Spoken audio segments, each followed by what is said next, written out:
The thoroughbred is a magnificent animal, bred for speed, bred to compete, the sport of kings.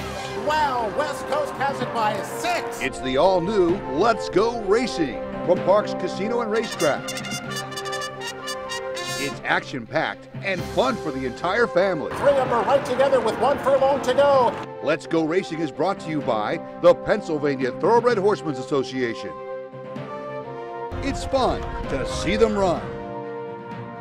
Welcome to Let's Go Racing. I'm Danny Gibson, here joining you with Dick Girardi. We're coming to you from Parx Racing, bringing you all the latest in horse racing and news from around the country.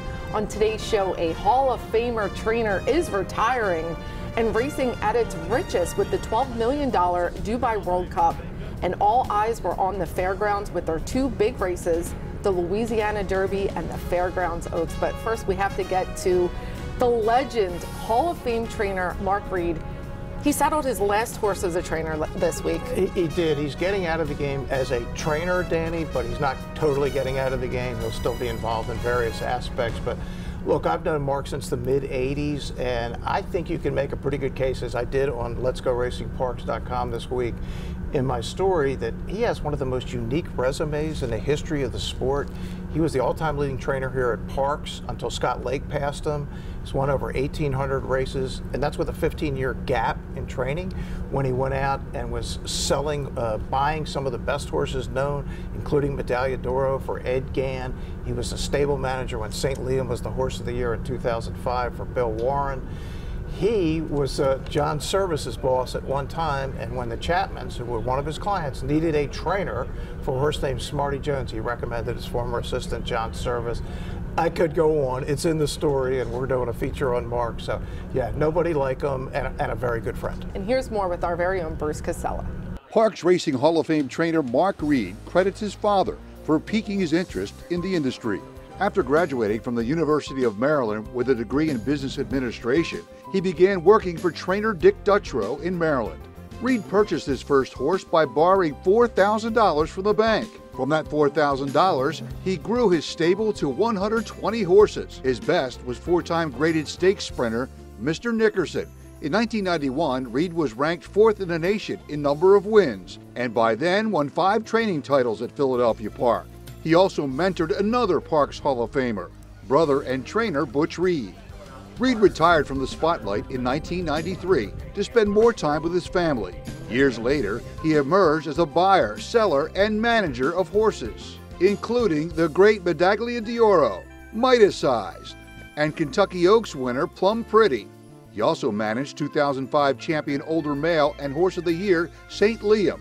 Also in 2005, he purchased Walnut Green Bloodstock from Russell B. Jones, and now breeds, raises, and sells Pennsylvania breds. He got me started. I kind of followed in his footsteps a long time ago. We both went to the University of Maryland and went to work for Dick Dutrow shortly after that down in the Maryland circuit, and we've been friendly competitors ever since. There's nobody in the game probably that knows the all-over game as well as he does. He's got a great eye for a horse, and a hard worker, and has really hung in there, and moved around the country and did a lot of good things for the sport. There's been a lot of great storytellers at the racetrack. Anybody even close to Mark at telling racetrack stories? I don't think so. He knows it, and he was there for most of them, so it's not even like he's making them up. So it was great. It's kind of sad to see him retire for me, and seeing how I'm older than him.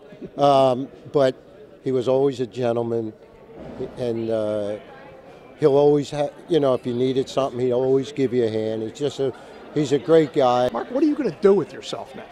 I'm going to pit and putter around. I'm going to do some fishing, maybe a little blood stocking, but not a whole lot. I need some R&R. So this is a half a century in this game. Memories for you? Too many. Too many. As we talked before, Dick, some of the people I've got to deal with in this game are like, world class in any industry. And I had the good fortune to work with him, so you can't take that away. Now, you trained for years. A favorite horse, Mark, through all those years? Probably Mr. Nickerson. He was a real good sprinter. In the early 90s, he won more graded stake sprinting in New York than any other horse. Those 15 years when you're buying, selling horses, Ed Gann, Bobby Franco, what were those years like? They were phenomenal. I got to deal with the very top end of the industry. Ed Gann's a guy that is world class no matter what he did. And I had the good chance to work with Bobby Franco, probably the greatest trainer of my generation, of course. And to work with a guy like Bill Warren with St. Liam, they were just all top quality guys, and it was an experience I'll never forget. So when you got into this, and again, we're talking half a century ago, did you have any idea what you were getting into? No idea. My father took me to the races when I was a sophomore in college and said, I'm going to change your life. And I had no idea when he took me that he did. But it was, you know, it's been a marvelous ride. Oh, well, definitely ending a great training career, but more to come, maybe some more superstar buys. And what a good storyteller he is. He's the best racetrack storyteller of all time. At least in my view, I've sat around many dinner tables where he regales dozens of people. The stories are never ending. All you got to do is say St. Liam and Dick Dutrow, and then they start and they don't stop. Well, I've really enjoyed meeting him. Well, let's get to some Parx local racing of the week. It was Monday's 5th race, going 1 mile and 70 yards, an allowance optional claiming $40,000. The purse is $42,000. Field of 7, our post-time favorite is the number 5, Smarten Up. Gets a new rider, Trevor McCarthy. Freddie Velasquez said he wanted to see what they were missing with this horse. Right, so look, he was second in the Jerome, a terrific race. He was sort of on the Derby trail at that point, not so good in the Withers. Most recently second in a stakes race here at Parx. Needs to run a little faster, but it's a nice horse, and boy, Freddie has loved him obviously from this get-go. Oh, absolutely. And our second choice is Loose Ends, Pennsylvania bred for trainer Cal Lynch. Jorge Ruiz comes up. I'm always used to saying Jamie Rodriguez rides for him all the time, but 2-1. Yeah, and most recently got a 71 buyer, and that's a number that puts him right there with Smarten Up on paper. Yeah, nice field. Here's Chris Griffin with our local race of the week. A Dangerous Guy got to the front and does it nicely so far. Is up by 1.5 lengths alone. In second, there is One More Score as they move to the backstretch. Then comes Smarten Up. Trevor McCarthy just shoving along here on the favorite. Smarten Up is there in third to the outside of Loose Ends. Then comes Champion by Design. Second to last, Relatively in the Triller. Caddy's Uncle as they move up the backstretch. A Dangerous Guy, 23-4. Quick opening quarter here. Unopposed, but One More Score is tracking right there in second as they approach the half-mile pole. Smarten Up is right there in third, in between horses. Up on the outside comes Champion by Design. Then Loose Ends, who's lost a touch of ground. Still Caddy's Uncle and Relatively at the back of the field. They move into the far turn. A Dangerous Guy is in front. It's only a neck in front now as here comes One More Score, who's gotten much closer. Driven along as Smarten Up is still 2.5 off the leaders. Continues to chase. Loose Ends is in fourth. Then comes Relatively, Champion by Design, and Caddy's Uncle. One More Score is taking the lead. It's One More Score trying to put away A Dangerous Guy. Smarten Up continues to chase within 2 of the leader. It's One More Score at the top of the stretch. Here's One More Score. A Dangerous Guy battles on. Smarten Up is trying to cut into the margins. Is out in the center of the racetrack. One More Score is still 2 in front, approaching the 8th pole. Smarten Up continues to chase. One More Score doing it nicely so far. Smarten Up on the outside here is in the exacta. One More Score. Smarten Up, Loose Ends late. One More Score. Never count out jockey Kendrick Carmouche came with the New York shipper. One More Score. 10-1. How did I miss that? Yeah, it was interesting, Danny. He was in for the price, in for the $40,000. 2 races ago at Gulfstream, this Florida bred ran a number that was going to win the race. Last time, not so good, but he got the first run on Smarten Up. Smarten Up is kind of a grinder. He doesn't have that big move. He kept coming and coming and coming. He just could never get there. Absolutely. A nice second with Smarten Up and a great win for One More Score. Well, it's time for our first break. When we come back, it's the Dubai World Cup and all the excitement from the fairgrounds. Stick around. We'll be right back. And Life is Good guides them into the home straight. Now gets asked a question, but he's kicked 2 lanes clear. If you want action and you want it now, you got to get the new Parx Racing mobile app. Wager and watch thoroughbred and harness racing from around the world. With the Parx Racing mobile app, it's easy to open and fund your account. Then place your wagers and cheer on your horse as they thunder down the stretch. With the Parx Racing mobile app, you'll easily make withdrawal requests, view the previous day's replays and results. Plus, open any new account now and you'll be automatically enrolled in a Parx Rewards program. The more you wager, the more you earn. Get the new Parx Racing mobile app and get in on the action. Welcome back to Let's Go Racing. We're going to jump into our national coverage. Is brought to you by the Chapman Auto Group. If their emblem's not on the back of your car truck, well, you did pay too much. Let's get right to it. The Dubai World Cup, $12 million race. That's a big purse. A mile and a quarter over in Maidan. And the two U.S. horses are the favorites. Life is Good 2-5, Todd Pletcher, and IRAD made the trip. Yeah, he did make the trip, and Life is Good had the rail, had the speed. In my opinion, there wasn't much doubt that he was going to clear the field, Danny, and I thought he was going to win probably convincingly on paper. I mean, you're talking the Kelso, the Breeders' Cup Dirt Mile, the Pegasus. One great race after another for the horse who, in my opinion, may have won the Triple Crown last year if he hadn't gotten hurt. This is an incredible talent. Absolutely. And our Pennsylvania Derby winner, Hot Rod Charlie, second choice, 5-1, gets his regular jockey, Flavian Pratt, for Doug O'Neill. Yeah, it was interesting. Flavian had a choice here. He was the regular rider for Country Grammar for Baffert, and he went with Hot Rod Charlie, who was ridden in his entire career. And Hot Rod went over to Maidan early, went over and won a prep race and won it like a really good thing. Absolutely. Well, here is the call of the Dubai World Cup. Life is Good got an absolute flyer. He didn't miss the start. He's in front. Midnight Bourbon is second. Then comes Hot Rod Charlie racing third, now fourth, as Country Grammar slipped along the inside to get a bit closer. Hypothetical at the outside. The lighter blue colours couldn't get to the lead. Real World, the all blue colours, got shaken up to hold the rail. Then comes Aero Trim, the black and white colours, with Remorse a further 2 lengths away. Chewer Wizard and Magni Core are the last two as they now go towards the back straight, and Life is Good is in front by 1 length over Midnight Bourbon, who races away in second. Country Grammar is third. Hot Rod Charlie in fourth, just got shaken up for a few strides. Hypothetical makes him racy at the outside. Then comes Real World, the all blue colours, racing a good 7 to 8 lengths off the leader. Aero Trim, Magni Cores and the blue body and the white cap. Remorse in that group, and Chewer Wizard has got it all to do. Life is Good got the softest lead you could imagine, an uncontested lead. Life is Good is in front by just over 1 length. Midnight Bourbon in the maroon colours is second. Couple of lengths away to Hypothetical. Some of these runners are badly off the bit. Country Grammar's against the rail, now third. Hypothetical drops into fourth. Alarm bells are ringing for Hot Rod Charlie. Then comes Real World. Remorses in the gold silks. Couple of lengths away then to Chewer Wizard. Magni Cause towards the end of the field, and they're about to spin for home. They go to the top of the straight. They got just over 400 meters left to run, and Life is Good guides them into the home straight. Now gets asked a question, but he's kicked 2 lengths clear of Midnight Bourbon, who's second. Country Grammar third. Hot Rod Charlie's towards the inside rail. Then comes Chewer Wizard. 200 meters out. Life is Good is the leader. Country Grammar second. Hot Rod Charlie continues to gain ground towards the inside. Life is Good with a target on his back. Country Grammar getting the upper hand, draws alongside, and Country Grammar with his date with destiny in front, 1.5 lengths. Country Grammar won the Dubai World Cup. Well, it was Country Grammar getting the win with jockey Frankie Dettori for trainer Bob Baffert. Yeah, you don't see those two together like ever. I think Life is Good lost the race more than Country Grammar won it. Life is Good had it and just short and stride, Danny, the last couple 100 yards. I didn't see it coming, but that's what happened. And Country Grammar was there to give Baffert his 4th Dubai World Cup. Todd Pletcher, who Life is Good, is yet to win this. This is one he wants to check off. Our PA Derby winner, Hot Rod Charlie, ran a great second. I'm not sure what to make of all of this, but I do know Dettori's won 4, ties him with Jerry Bailey.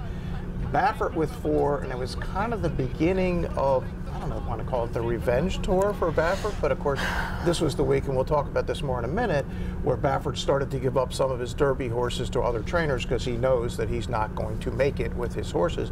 Unfair to his owners, he's going to let those horses run under different trainers' names. Absolutely. I was a little disappointed Life is Good didn't win, but congratulations to Country Grammar. Absolutely. Very proud of our Pennsylvania Derby winner. And a wonderful job by Baffert and his team. Look, this was a horse off like, what, a 9-month layoff when he almost won the Saudi Cup. This horse came really close to having the double of the Saudi Cup and the Dubai World Cup. Well, we know we can get that 1.25 mile distance being by Tonalist. Well, we're going to jump right down to the fairgrounds. It's the $1 million Louisiana Derby going 1 mile and 3/16 for 3-year-olds. And our favorite is Epicenter for trainer Steve Asmussen, Joel Rosario aboard. Yeah, look, this horse is bred to run as long as horses run. And I thought his Risen Star was terrific, loose on the lead.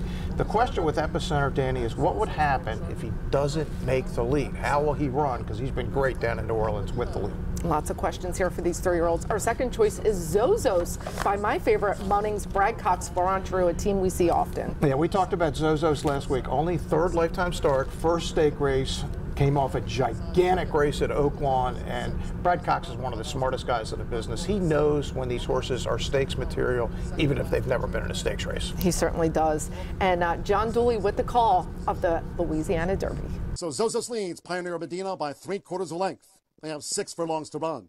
Joel Rosario and Epicenter nicely settled toward the inside, running in 3rd for this run to the half-mile pole. Capona in 4th. Galt is 5th. It's a break of 2 more then to Rattle and Roll, followed toward the inside by Curly Tail. The trailers remain Silent Power and finally Call Me Midnight. The opening quarter was 23.27 seconds, half mile 47.35 seconds. They have a half mile to run in the Louisiana Derby. And it's Zozos who continues to lead at tracking Pioneer of Medina with Epicenter right there tucked in toward the rail. Capona being asked to pick up now with 3 furlongs to go. Then to the inside is Galt. Rattle and Roll is still some 8 lengths off these leaders as Zozos continues to just fend Pioneer of Medina, followed by Call Me Midnight, who's now getting on the extreme outside. Curly Tail and Silent Power is last. Zozos, Pioneer of Medina, and here's a sweeping Epicenter, who's building momentum. 3/4, 1 minute 11.69 seconds. Epicenter has taken the lead from the inside. Zozos, then Pioneer of Medina and Call Me Midnight.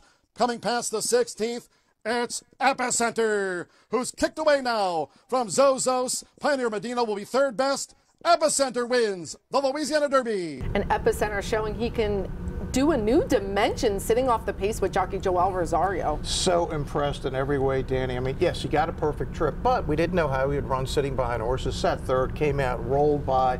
Super duper impressive. Asmussen 0 for 23 in the Derby. He's won the Preakness a couple of times, won the Belmont, 8 Breeders' Cup races, 4 horses of the year. It's the only thing he hasn't done. This is the best chance he's ever had. This is a really, really good horse going to Kentucky. Definitely. And Zozo's 2nd, but I just want to talk really quickly. Yep. Pioneer Medina got 3rd. He got loose for quite a while Yep. before the race. That had to take some staunch out. Yeah, he ran really well, and I would think we'd see all 3 of these in Kentucky. Oh, they're going to move forward for sure. Well, let's keep it going at the fairgrounds. It's the Oaks, the Grade 2 Fairgrounds Oaks. $400,000 for our 3-year-old fillies going a mile and 16th. And the champ, Echo Zulu, is our favorite. Zulu 1-9. That same team, Steve Asmussen, Joel Rosario. Right, the return of the champ, undefeated 2-year-old filly champ, and was never really tested in any of her races last year. And Brad Cox, again, with the 2nd choice, Turner Loose by Nyquist with Florentru at 8-1. Yeah, Turner Loose won the prep here, won the Rachel Alexander at 17-1. Not that price today, but 1-9 on the champ. Absolutely. Here's the call of the Fairground Oaks. And it's Echo Zulu. So the champion leads these 3-year-old fillies to the back of the track. Echo Zulu out in front leads Turner Loose with just over 6 furlongs to run from here. Echo Zulu, Turner Loose with on the outside hitting connection as Favor looks to gain toward the inside, making this backstretch run. Sequest is running 2nd to last, and Burner Breezy trails the sextet, the leader Echo Zulu. Her quarter was 23.79 seconds. Echo Zulu doing this easily out in front, tracked by Turner Loose, with Favor right there at Echo Zulu's heels, hitting connection, 4th on the outside. They have a half mile to run. Then it's Sequest, who's 6 lengths off the lead, and the lead still remains Echo Zulu's as they enter the far turn. Burner Breezy remains last. Half mile, 47.68 seconds. It's Echo Zulu, 3/4 length. Turner Loose still looking to get up here to Echo Zulu with hitting connection on the outside, launching her bid. It's Echo Zulu who leads for the quarter pole. Favor Sequest end. Burner Breezy is last. It's Echo Zulu after 3/4 in 1 minute 11.70 seconds. Echo Zulu charging hitting connection. Favor toward the inside as Turner Loose has dropped back. There's 1 furlong to go. It's Echo Zulu who leads against the inside for Joel Rosario. Hitting connection, trying hard on the outside. Favor's 3rd. They're close to home. It's Echo Zulu. Hitting connection on the outside. Echo Zulu and hitting connection. Echo Zulu proves she has the heart of a champion. She really dug in for that win. She did have to dig in, and I thought Hidden Connection ran like I always thought she could. She's a real talent. Echo Zulu on the 88 buyer, but this was her first race since early November, so we'll see if she can come back to that best form that she's demonstrated last year. We'll see her gain a lot of fitness from this. Here's more from trainer Steve Asmussen. Today was a very emotional day with, you know, a great 3-year-old prospect in Epicenter and the champion Echo Zulu coming back. You know, on a few of the undercard horses ran really big, set the table for them, but for, you know, Echo Zulu, very emotional for us. You know, everything she did for us last year, her first race of the year, to be in a race as prestigious as the Fairgrounds Oaks, and then Epicenter to cap off the meet. You know, you're here for this race, for the development of the 2 turning 3-year-olds, and leaving here as happy as we can be, and we feel in great shape. Echo Zulu definitely exciting to watch. We're going to head to another break. When we come back, we're going to have our jockey and trainer of the week and race recap. All this on the other side.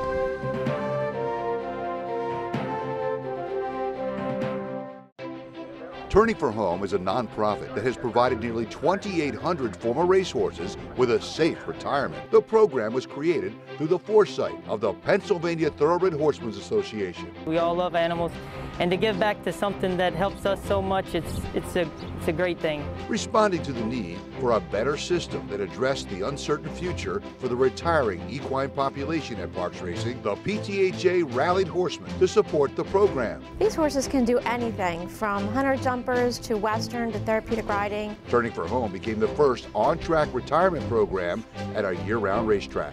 We want to make sure that our horses that have run so well for us over the years get the great opportunity to get a new vocation. Out of everything that we've done in Pennsylvania for racing, I think that's the thing we can be most proud of. If you would like to help these amazing animals find a great second career and forever home, please give us a call or contact us at turningforhome.org.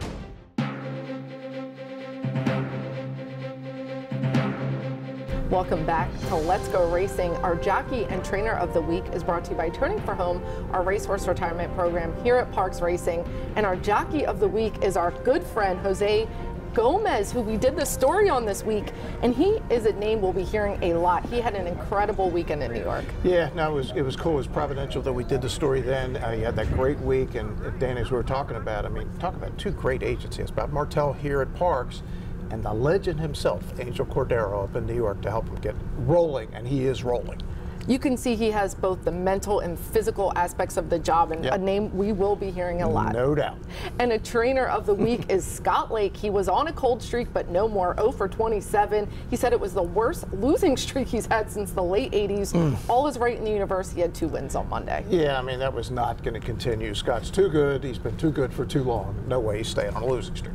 Let's get to our race recap. It's our 3-year-olds, the Grade 3 Sunland Derby, $500,000 going a mile and 1/8. And keep your eye on the number 4 and number 5, Slow Down Andy and Bye Bye Bobby. This is a crazy stretch run, Danny. I mean, Slow Down Andy's the 6-5 favorite. Doug O'Neill, Redham Racing, Mario Gutierrez. He looks like the winner. And then here comes this Bye Bye Bobby making this huge sweeping move. But he's out in the middle of the track. He's 7 wide. The rider's losing control.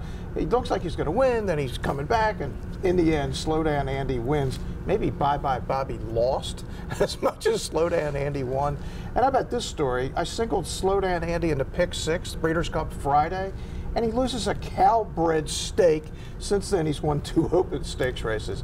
Bad timing. Would have missed the pick 6 anyway with that fiasco in the Breeders' Cup Juvenile Turf, where we used the horse that won the race but didn't count because he ran for purse money only. That would have been really irritating. We see that's still a sensitive subject, but pretty cool to see Redham Racing and Doug O'Neill and Mario Gutierrez team up with a son of Nyquist. Yes, and pretty good. Nyquist has turned out to be a really good sire. Absolutely. Well, let's keep on the 3-year-olds. It's the UAE Derby. It's a Grade 2 for the $1 million purse, going a mile and 3/16. This is the same distance as the Preakness, and it looks Pinehurst just fades in the beginning of the race, but keep your eye on the 7 Crown Pride. Right, Pinehurst was up early, way back late. Summer is Tomorrow, the 14 was there the whole way, Danny, but here comes Crown Pride. The Japanese, and Crown Pride's going to get up to win this thing, won 5 on the card after winning 4 on the Saudi Cup card, 2 at the Breeders' Cup. They've gotten better and better and better, and now they are coming everywhere. Look out, this horse can go to the Derby. I would never have thought a Japanese horse could win the Derby, but man, they're winning everything. Well, they have the best horses and races in the world, and it shows. And it was a first win at Maidan for Australian jockey Damian Lane. This horse is Triple Crown nominated, so the trainer said it is not out of the question. Hey, why wouldn't you come? You can win at Del Mar, you can win at Churchill Downs. Oh, 100%. Will be exciting to see. Well, it's time for Eye on Racing, and it is a big day in horse racing today. Gulfstream Park has 10 stakes on the day, highlighted by the Grade 1 Florida Derby. So White Barrio, the Holy Bull winner, will be back. Simplification will be back. It was so impressive last time. And a late change, Classic Causeway was going to the Bluegrass. Now it looks like he's going to go to the Florida Derby. As we're taping, they haven't actually drawn the race, but that sounds like what it's going to be. So this would probably be the best prep race so far, Danny, of all of them. Well, we'll start to get a clear picture. And Oaklawn has 5 stakes in the Grade 1 Arkansas Derby, and the coach sends out his superstar filly, Secret Oath, against the boys. What's your thoughts on that? Well, this is the race that Smarty Jones made famous back in 2004, and I think Secret Oath is going to be the favorite. I think she has the best paper coming into the race, and it'll be so cool if D. Wayne can win this race. I don't know whether he'll go on to the Derby with her or stick with the Oaks, but to be determined. Also, check out Doppelganger. This will be the first start for Tim Yakteen. Bob Baffert is now transferring a number of his 3-year-olds to other trainers, including Messier, who will run in next week's Santa Anita Derby, because it was pretty clear that Bob was not going to be able to run these horses at Churchill Downs. They need to get some points, so Doppelganger will be in the Arkansas Derby today. Yeah, still more to come from that. Yep. And maybe we'll see another Animal Kingdom. The Jeff Ruby Stakes runs at Turfway Park. They also have 6 stakes on their card, so we'll see what comes on the synthetic. And maybe I'll take you to the Jeff Ruby Steakhouse in Louisville, Danny, in a month when we head to Kentucky. Oh, sounds good with our winnings. Well, it's time for our final break. When we come back, news and notes. Racehorses are pampered, treated with care, and loved. Nothing is more important than their health and their safety. We do right by them, and they do right by us. the hard-working folks who proudly earn our living in Pennsylvania's horse racing and breeding industries. Horse racing is a lot of fun. But it's so much more. It provides tens of thousands of jobs. Jobs, and billions in economic impact each year. All across the Commonwealth. Horse racing in Pennsylvania. It's a winner. Did you know absolutely no taxpayer dollars support the Pennsylvania horse racing industry? In fact, racing generates $1.6 billion that pays taxes, creates jobs, and more, right here in Pennsylvania.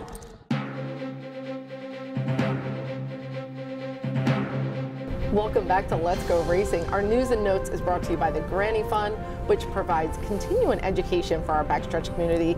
We are up on Sirius Radio today at 11 a.m., Channel 85. Make sure you guys check that out. That would be me today. You're up. Oh, yeah. Well, what's going on in the Bob Baffert world? So Baffert has not given up on anything. He's still got his appeal going for the suspension. The Churchill Downs thing is still out there, but I think the time just came that they realized, look, it's just getting too late. It's not fair to these owners and these horses. So he's transferred a number of his top 3-year-olds to other trainers, including Tim Yakteen, who's a very well-known, maybe not nationally, but certainly in California. He was a former Baffert assistant. He's getting a couple of the best, as we just talked about. So that's at least settled for the time being. It's pretty clear now Bob Baffert is not going to be starting any horses in the Kentucky Derby this year.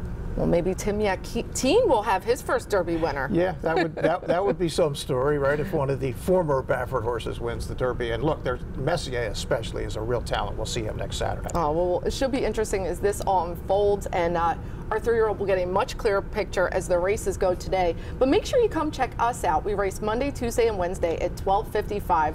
Follow all the action at the PTHA and my pick of the day. But that wraps it up for Dick and I. Thanks for joining us. We'll see you next week on Let's Go Racing. And they're off.